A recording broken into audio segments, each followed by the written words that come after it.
Welcome friends. Once again welcome you at MPS Motivators and myself Mukesh Kumar Pandey. एक बार पुनः आप सभी का हार्दिक स्वागत है हमारे ऑनलाइन चैनल MPS मोटिवेटर्स में। फ्रेंड्स, आज के सेशन में ट्रांसलेशन मेथड्स, हिंदी के अलग अलग वाक्यों को अंग्रेजी में कैसे अनुवाद करें स्ट्रक्चर बनावट के साथ। तो आज के सेशन में देखेंगे लगभग 3 to 4 3 से 4 हिंदी के अलग अलग प्रकार के वाक्यों को जिसको स्ट्रक्चर बनावट के साथ अंग्रेजी में अनुवाद करेंगे। तो आइए देखते हैं एमपीएस मोटिवेटर्स के आज के सेशन में ट्रांसलेशन मेथड्स में कुछ विभिन्न प्रकार के हिंदी वाक्यों को जिसको हम अनुवाद करेंगे हिंदी टू इंग्लिश। चलते हैं method number first. So friends, this is the method number 1। देखते हैं एग्जांपल्स पर। राम अवश्य पटना जाएगा, मैं अवश्य खाना बनाऊंगा, सीता अवश्य नाचेगी। इन सभी हिंदी के वाक्यों में आप देखेंगे अवश्य का प्रयोग किया गया है। एंड जब इस प्रकार के हिंदी के सेंटेंसेस आपको मिलेंगे जिसमें अवश्य का प्रयोग कर दिया गया है, simple future tense, simple future tense के वाक्य है जिसमें अवश्य का प्रयोग किया गया है। अगर अवश्य को हम हटा देते हैं, राम पटना जाएगा। अवश्य को हाइड कर देते हैं, छिपा देते हैं, मैं खाना बनाऊंगा, सीता नाचेगी। एंड जब अवश्य को हम पुट कर देते हैं, राम अवश्य पटना जाएगा, मैं अवश्य खाना बनाऊंगा, सीता अवश्य नाचेगी, तो इस प्रकार के सेंटेंसेस को हम इम्फैटिक सेंटेंसेस बोलते हैं, जोरदार वाक्य। क्योंकि बोलने में हम स्ट्रेस, जोर लगा रहे हैं, दबाव डाल रहे हैं। ये जो शब्द का प्रयोग किए हैं अवश्य, राम अवश्य पटना जाएगा, मैं अवश्य खाना बनाऊंगा, सीता अवश्य नाचेगी। तो इस तरह के वाक्य इम्फैटिक सेंटेंस है, जोरदार वाक्य कहलाते हैं। एंड इस तरह के जब सेंटेंस मिलेंगे तो आप ये समझ ले कि यह जोरदार वाक्य है, इम्फैटिक सेंटेंस है। क्योंकि इस तरह के सेंटेंसेस को बोलने में, उच्चारण करने में स्ट्रेस, मुंह से जोर लगाना पड़ता है, तेज आवाज के साथ बोलना पड़ता है। जो शब्द आया हुआ है अवश्य। आइए देखते हैं इस तरह के वाक्य का स्ट्रक्चर क्या होगा। So friend, this is the structure. Subject will और शैल भी one object. Simple future tense में आई एंड वी के साथ शैल का प्रयोग करते हैं, बाकी अदर जितने भी सब्जेक्ट्स होंगे विल का प्रयोग करते हैं। परंतु जब सेंटेंस इम्फैटिक हो जाता है, जब वाक्य जोरदार बन जाते हैं, इम्फैटिक सेंटेंस हो जाता है, वहां पर इस रूल को हम अपोजिट कर देते हैं, उलट देते हैं। आई एंड वी के साथ विल का प्रयोग करेंगे, अदर सब्जेक्ट्स के साथ शैल का प्रयोग करेंगे। तो आइए बनाते हैं। राम अवश्य पटना जाएगा, मैं अवश्य खाना बनाऊंगा, सीता अवश्य नाचेगी। सो फ्रेंड्स, हिंदी का इंग्लिश एकदम इजी वे में बन गया। बस ध्यान देना होगा, सेंटेंस अगर इम्फैटिक है, simple future tense emphatic sentence है, जोरदार वाक्य है, तो जोरदार वाक्य में आई एंड वी के साथ विल का प्रयोग करेंगे, अदर सब्जेक्ट्स के साथ शैल का प्रयोग करेंगे। अगर सेंटेंस इम्फैटिक नहीं है तो रूल वही लागू होगा, आई एंड वी के साथ शैल का प्रयोग करेंगे, अदर्स के साथ विल का प्रयोग करेंगे। तो ये इम्फैटिक सेंटेंस है, सिंपल फ्यूचर टेंस का इम्फैटिक है।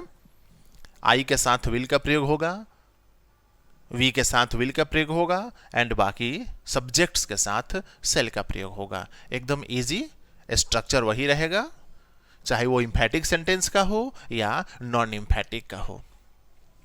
चलते हैं आगे, method number 2। So friend, this is the method number 2।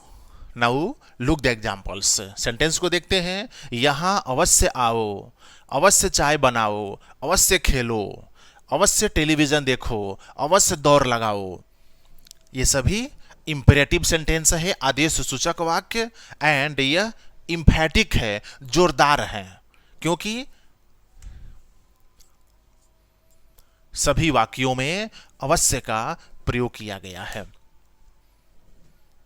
यहां आओ, यहां अवश्य आओ, दोनों में फर्क है। यहां आओ नॉन इम्फैटिक है, एंड यहां अवश्य आओ ये इम्फैटिक हो गया, जोरदार वाक्य हो गया।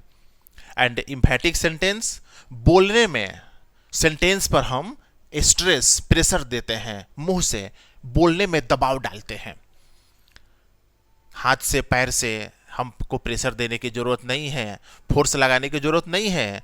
मुंह से जब हम प्रोनाउंसिएशन करते हैं, उच्चारण करते हैं इन सेंटेंसेस का, तो हम एक प्रकार से दबाव डालते हैं। यहां अवश्य आओ, अवश्य चाय बनाओ, अवश्य खेलो। So these are the emphatic sentence, जोरदार वाक्य। आइए देखते हैं structure. So this is the structure, ये बनावट। सबसे पहले do plus V1 plus object plus other word. सबसे पहले डू पुट करेंगे एंड डू के बाद V1 देंगे, ऑब्जेक्ट देंगे, अदर वर्ड देंगे। हमारा इम्फेटिक सेंटेंस, इंपरेटिव सेंटेंस का इम्फेटिक सेंटेंस कंप्लीट। आइए देखते हैं। यहां अवश्य आओ, डू कम हेयर। अवश्य चाय बनाओ, डू मेक टी। अवश्य खेलो, do play. So friends, emphatic and non emphatic. अगर नॉन इम्फेटिक आपको बोलना है तो आप बोलेंगे कम हेयर। उसको इम्फेटिक कर देना है, उसमें डू लगा दीजिए, डू कम हेयर। किसी को आदेश देना है गो, एंड जब उसका इम्फेटिक करना है डू गो। यानी हम सेंटेंस जो बोलते हैं उस सेंटेंस पर हम दबाव डालते हैं, स्ट्रेस देते हैं, वह इम्फेटिक बन जाता है। एंड ये आपके सामने ये इम्फेटिक सेंटेंस है, जोरदार वाक्य है, जो इंपेरेटिव सेंटेंस के अंतर्गत आता है, आदेश सूचक वाक्य के अंतर्गत आता है। आगे बढ़ते हैं, चलते हैं method number 3। So friends, this is the method number 3। देखते हैं एग्जाम्पल। राम को पढ़ाना बहुत जरूरी है, मुझे पटना जाना अति आवश्यक है, सीता को खाना बनाना बहुत आवश्यक है, मुझे अंग्रेजी सीखना बहुत ज़रूरी है। इस प्रकार के सेंटेंसेस जब मिलते हैं जहाँ पर बहुत ज़रूरी है, बहुत आवश्यक है, अति आवश्यक है, एकदम से उस कार्य को करना एकदम से कंपल्सरी है, अनिवार्य है, उसको त्यागा नहीं जा सकता है।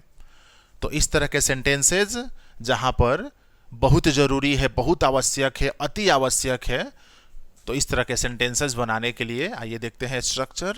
सो फ्रेंड्स, इस तरह के सेंटेंसेस बनाने के लिए मॉडल एक्सक्लूसिव वर्ब मस्ट का प्रयोग करते हैं। Subject plus must plus V1 plus object. Must का प्रयोग करते हैं, मस्ट से अति आवश्यक कार्यों को हम व्यक्त करते हैं, बहुत ज़्यादा जरूरी कार्य हो उसको भी हम मस्ट से ही व्यक्त करते हैं। आगे बढ़ते हैं, देखते हैं एग्जाम्पल। राम को पढ़ाना बहुत जरूरी है, राम मस्ट टीच। मुझे पटना जाना अति आवश्यक है, I must go to Patna. Sita को खाना बनाना बहुत आवश्यक है, सीता मस्ट कुक फूड। तो सबसे पहले ध्यान देना है कि यहाँ पर मॉडल वर्ब जो है वो मस्ट का प्रयोग करना है। सब्जेक्ट एंड कोई भी सब्जेक्ट हो, सभी के साथ मस्ट का प्रयोग होता है। मस्ट हर प्रकार के सब्जेक्ट के साथ आता है। Subject must V1 object. बहुत ज़्यादा जरूरी है, बहुत आवश्यक है, अति आवश्यक है, बहुत इमरजेंसी है। तमाम सेंटेंसेस को हिंदी में ट्रांसलेट करने के लिए मस्ट का प्रयोग करेंगे। स्ट्रक्चर रहा, एग्जाम्पल्स। आगे बढ़ते हैं, चलते हैं method number 4। So friends, this is the method number 4। इस प्रकार के एग्जाम्पल्स के थ्रू हम संभावना व्यक्त करते हैं। जैसे राम दिल्ली गया होगा, हम संभावना व्यक्त कर दिया राम के बारे में, राम दिल्ली गया होगा। राम को दिल्ली जाने की संभावना थी, राम दिल्ली गया होगा। अब राम दिल्ली गया या नहीं गया इसकी जानकारी मुझे नहीं है, हम बस एक संभावना व्यक्त कर दिए। और ये संभावना अपने ऊपर लागू नहीं होता है, दूसरों के बारे में हम बोलते हैं जहां पर हम कंफर्म नहीं होते हैं। अगर हम कंफर्म हो जाएंगे तो हम डायरेक्ट बोलेंगे राम दिल्ली गया, राम दिल्ली गया है। लेकिन जब हम कंफर्म नहीं है, श्योर नहीं है कोई संभावना के बारे में, तो फिर हम इस प्रकार के सेंटेंसेस बोलेंगे। सीता खाना बनाई होगी, सीता को खाना बनाने की संभावना थी, सीता ने खाना बनाया कि नहीं बनाया इसकी जानकारी नहीं है।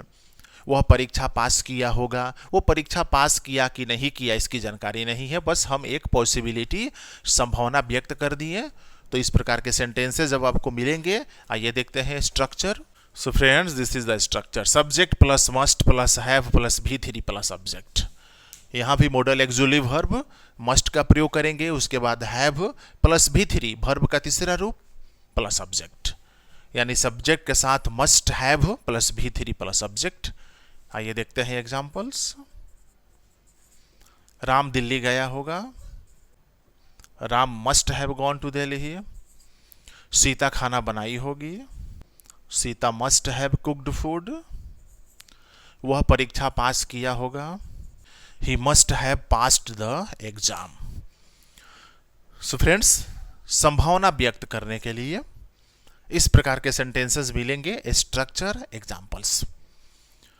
तो आज के सेशन में एमपीएस मोटिवेटर्स के थ्रू 4 अलग अलग प्रकार के हिंदी वाक्यों को उसके अंग्रेजी के स्ट्रक्चर के साथ हमने जाना। Hindi to Angrezi, Hindi to English कैसे ट्रांसलेट करते हैं।